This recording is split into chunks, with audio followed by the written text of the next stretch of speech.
What do I remember? Using a condom every time? Yeah, I remember. I don't ignore it. Using a condom every time during sex is really important. Wow, Ria is smart. Life will be safe for sure when condom is used always. Don't ignore, remember once more.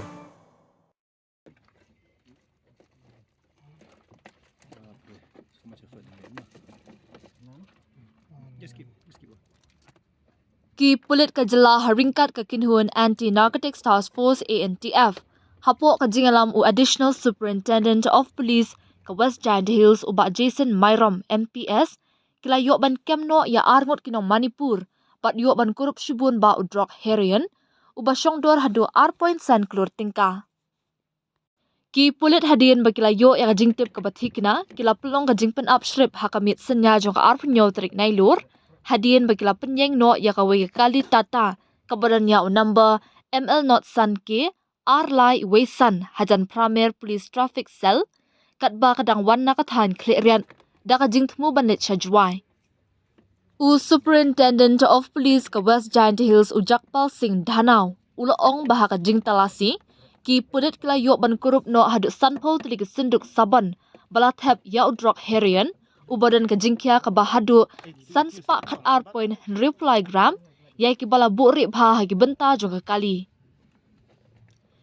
ki pulit kala yo ru ban kurup ya kapisa India Henry Hajar nyospa nyobusan tingka kapisa South Korea kapisa kari Kazakhstan kapisa Burma bat artali ki mobile phone hadian ki pulit kila kemno ya kini ki arngot hapo ki kindon jong Narcotic Drugs and Psychotropic Substances NDPS Act bat kajing tokit kadang ya syakman ban lap dian syu ya kan rekam khayi drug bat kajing dan benta bat ki wepat ki jela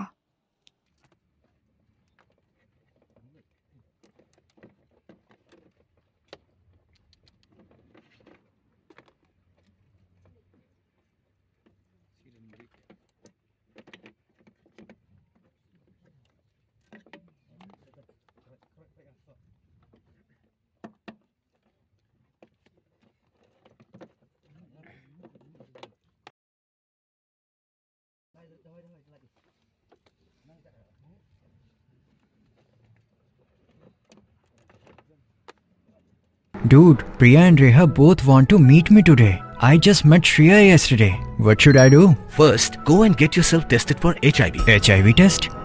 You have multiple casual relationships and unsafe sexual practices. So it is important to get tested for HIV. You are scaring me, bro. I'm not trying to scare you. I'm trying to make you aware. Having sex with someone without a condom carries the risk of HIV. Why are you always ignoring this? Do I have to remind you every single time? And yes, you seriously need to change your behavior. Okay, fine. I'm not ignoring it. Sorry, Priya. Sorry, Reha. Today I am giving time to the HIV test, not to you guys. If your habits are like Rahul, HIV test is important for you.